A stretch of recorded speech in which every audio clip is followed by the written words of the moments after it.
Our last reading was pretty exciting. They were able to, we were there, uh, they were able to sneak into the witch's room and steal a bottle of the delayed Formula 86 delayed action mouse maker. So here we go. Mr. and Mrs. Jenkins meet Bruno. My grandmother carried me back into her own bedroom and put me on the table. She set the precious bottle down beside me. "What time are those witches having supper in the dining room?" she asked. 8 o'clock, I said. She looked at her watch. "It is now 6:10, she said. "We've got until 8 o'clock to work out our next move." Suddenly her eye fell upon Bruno. He was still in the banana bowl on the table. He had eaten 3 bananas and was now attacking a fourth. He had become immensely fat. "That's quite enough," my grandmother said, lifting him out of the bowl and putting him on the table top. "I think it's time we return this little fellow to the bosom of his family. Don't you agree, Bruno?" Bruno scowled at her. I've never seen a mouse scowl before, but he managed it. "My parents let me eat as much as I want," he said. "I'd rather be with them than with you." "Of course you would," my grandmother said. "Do you know where your parents might be at this moment?"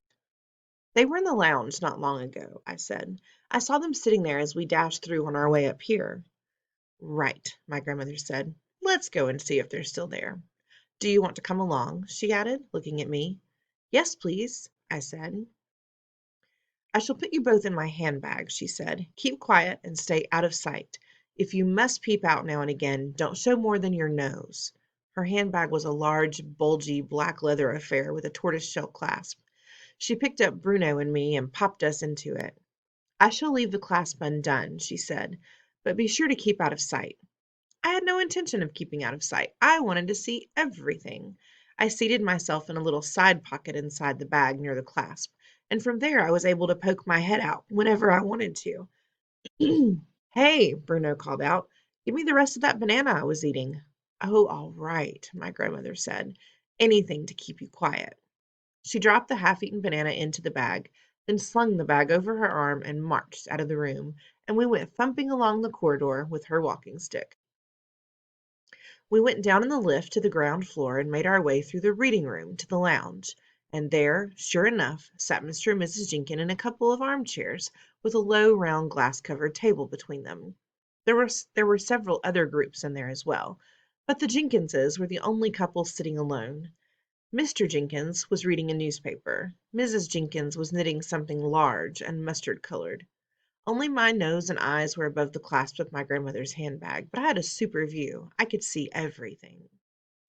My grandmother, dressed in black lace, went thumping across the floor of the lounge and halted in front of the Jenkinses' table. "Are you Mr. and Mrs. Jenkins?" she asked. Mr. Jenkins looked at her over the top of his newspaper and frowned. "Yes," he said. "I am Mr. Jenkins. What can I do for you, madam?" "I'm afraid I have some rather alarming news for you," she said. "It's about your son, Bruno." "What about Bruno?" Mr. Jenkins said. Mrs. Jenkins looked up, but went on knitting. "What's the little blighter been up to now?" Mr. Jenkins asked. "Raiding the kitchen, I suppose." "It's a bit worse than that," my grandmother said. "Do you think we might go somewhere more private while I tell you about it?" "Private?" Mr. Jenkins said. "Why do we have to be private? This is not an easy thing for me to explain," my grandmother said. "I'd much rather we all went up to your room and sat down before I tell you any more." Mr. Jenkins lowered his paper. Mrs. Jenkins stopped knitting. "I don't want to go up to my room, madam," Mr. Jenkins said. "I'm quite comfortable here. Thank you very much." He was a large, coarse man, and he wasn't used to being pushed around by anybody. "Kindly state your business and leave us alone," he added. He spoke as though he was addressing someone who was trying to sell him a vacuum cleaner at the back door. My poor grandmother, who had been doing her best to be as kind to them as possible, now began to bristle a bit herself. "We really can't talk in here," she said. "There are too many people. This is a rather delicate and personal matter." "I'll talk where I dashed well want to, madam," Mr. Jenkins said. "Come on now, out with it." If Bruno has broken a window or smashed your spectacles, then I'll pay for the damage, but I'm not budging out of this seat. One or two other groups in the room were beginning to stare at us now. Where is Bruno, anyway? Mr. Jenkins said. Tell him to come here and see me. He's here already, my grandmother said. He's in my handbag.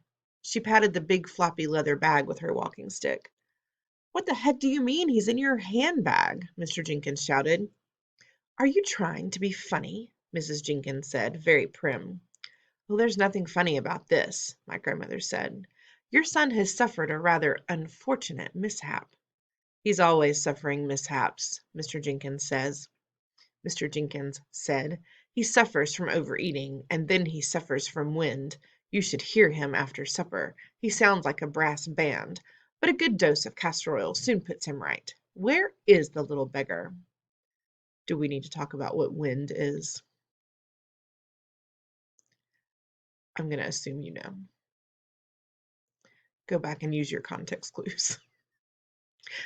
I've already told you, my grandmother said. He's in my handbag, but I do think it might be better if we went somewhere private before you meet him in his present state.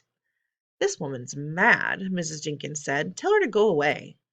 The plain fact is, my grandmother said, that your son Bruno has been rather drastically altered. Altered? Shouted Mr. Jenkins.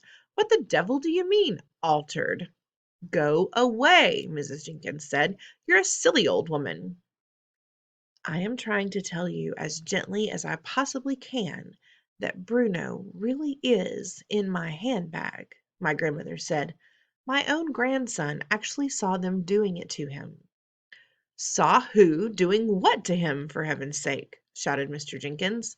He had a black mustache which jumped up and down when he shouted.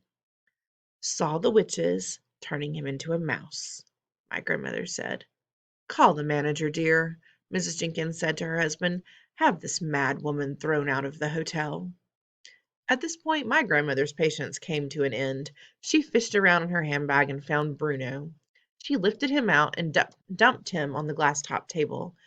Mrs. Jenkins took one look at the fat little brown mouse who was still chewing a bit of banana, and she let out a shriek that rattled the crystals on the chandelier. She sprang out of her chair, yelling, It's a mouse! Take it away! I can't stand the things! It's Bruno, my grandmother said. You nasty, cheeky old woman, shouted Mr. Jenkins. He started flapping his newspaper at Bruno, trying to sweep him off the table. My grandmother rushed forward and managed to grab hold of him before he was swept away. Mrs. Jenkins was still screaming her head off, and Mr. Jenkins was towering over us and shouting, Get out of here! How dare you frighten my wife like that? Take your filthy mouse away this instant. Help! Screamed Mrs. Jenkins. Her face had gone the color of the underside of a fish. Well, I did my best, my grandmother said, and with that she turned and sailed out of the room, carrying Bruno with her. The plan. When we got back to the bedroom, my grandmother took both me and Bruno out of her handbag and put us on the table. Why on earth didn't you speak up and tell your father who you were? She said to Bruno. Because I had my mouth full, Bruno said. He jumped straight back into the bowl of bananas and went on with his eating. What a very disagreeable little boy you are, my grandmother said to him. Not boy, I said. Mouse. Quite right, my darling. But we don't have time to worry about him at this moment. We have plans to make. In about an hour and a half's time, all the witches will be going down to supper in the dining room, right? Right, I said. And every one of them has got to be given a dose of mouse maker. How on earth are we going to do that? Grandmama, I said, I think you are forgetting that a mouse can go places where human beings can't. Well, that's quite right, she said, but even a mouse can't go creeping around on the tabletop, carrying a bottle and sprinkling mouse maker all over the witch's roast beef without being spotted.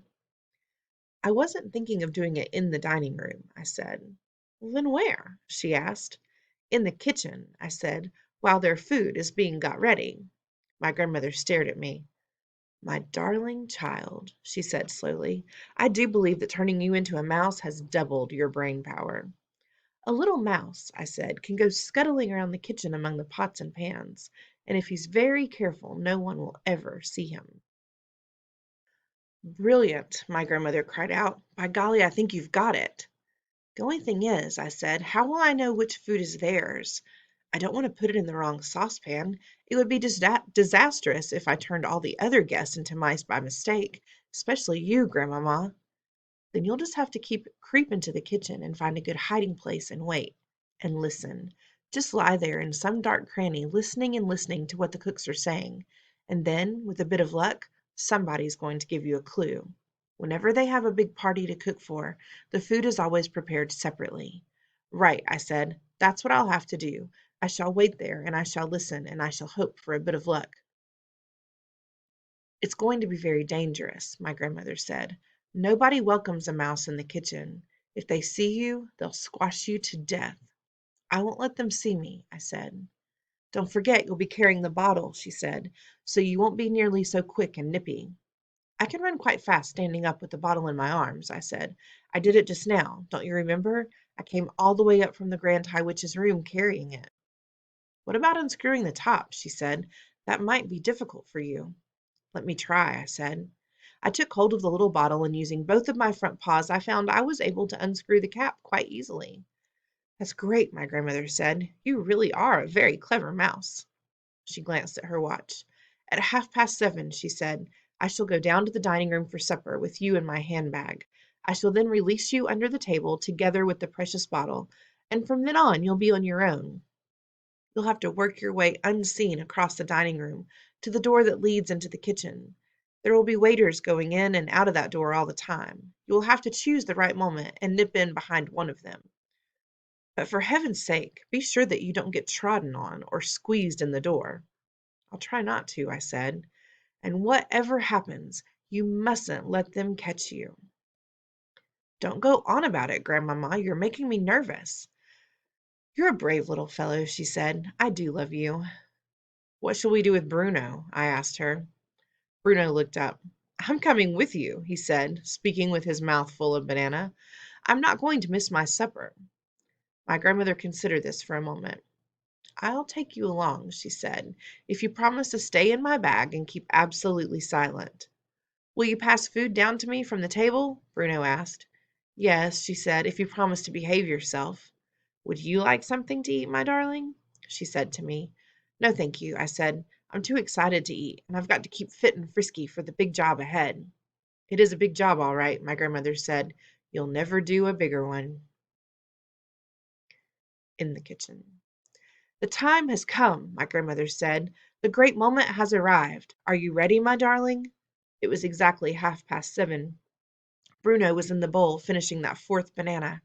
Hang on, he said, just a few more bites. No, my grandmother said, we've got to go.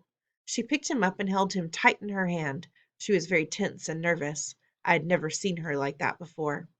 I'm going to put you both in my handbag now, she said, but I shall leave the clasp undone. She popped Bruno into it first.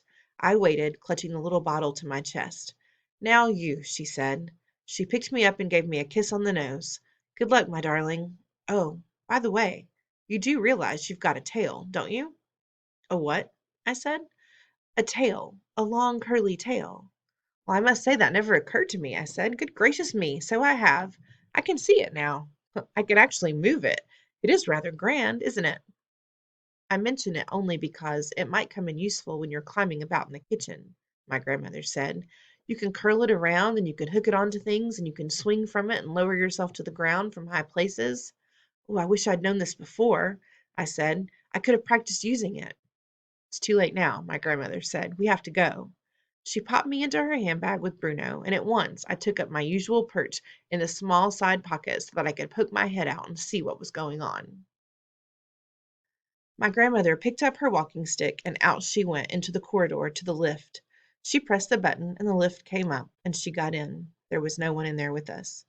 Listen, she said. I won't be able to talk to you much once we're in the dining room. If I do, people will think I'm Dotty and talking to myself. Use your context clues. What does Dotty mean? They've used it before when they said the children were just dotty about sweets, so they were just crazy about them. This is a different kind of crazy. People will think I'm crazy and talking to myself. The lift reached the ground floor and stopped with a jerk. My grandmother walked out of it and crossed the lobby of the hotel and entered the dining room. It was a huge room with gold decorations on the ceiling and big mirrors around the walls. The regular guests always had their tables reserved for them, and most of them were already in their places and starting to eat their suppers. Waiters were buzzing about all over the place, carrying plates and dishes. Our table was a small one, beside the right-hand wall about halfway down the room. My grandmother made her way to it and sat down. Peeping out of the handbag, I could see in the very center of the room two long tables that were not yet occupied.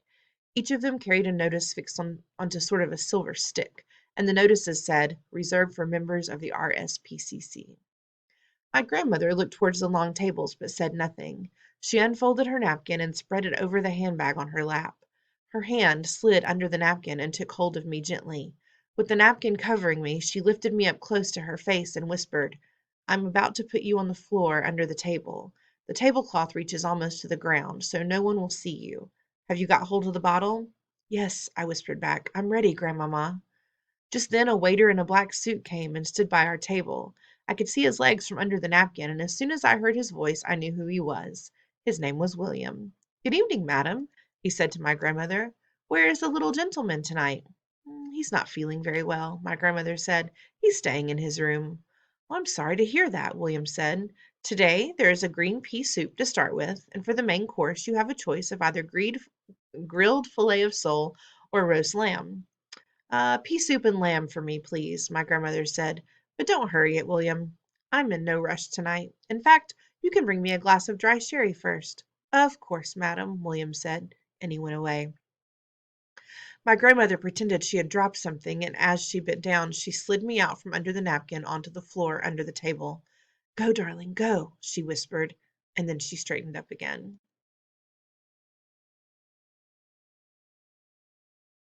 I was on my own now. I stood clasping the little bottle. I knew exactly where the door into the kitchen was. I had to go about halfway around the enormous dining room to reach it. Here goes, I thought, and like a flash I skittled out from under the table and made for the wall. I had no intention of going across the dining room floor. It was far too risky. My plan was to cling close to the skirting of the wall all the way around until I reached the kitchen door. I ran. Oh, how I ran. I don't think anyone saw me. They were all too busy eating. But to reach the door leading into the kitchen, I had to cross the main entrance to the dining room. I was just about to do this when in poured a great flood of females. I pressed myself against the wall, clutching the bottle. At first, I saw only the shoes and ankles of these women who were surging in through the door, but when I glanced up a bit higher, I knew at once who they were. They were the witches coming in to dinner. I waited until they had all passed me by. Then I dashed on towards the kitchen door. A waiter opened it to go in, and I nipped in after him and hid behind a big garbage bin on the floor. I stayed there for several minutes, just listening to all the talk and the racket. By golly, what a place that kitchen was! The noise and the steam and the clatter of pots and pans and the cooks all shouting, and waiters all rushing in and out from the dining room, yelling the food orders to the cooks. 4 soups and 2 lambs, 2 fish for table 28, 3 apple pies and 2 strawberry ice creams for number 17. Stuff like that going on all the time. Not far above my head there was a handle sticking out from the side of the garbage bin. Still clutching the bottle, I gave a leap, turned a somersault in the air, and caught hold of the handle with the end of my tail. Suddenly there I was, swinging to and fro upside down.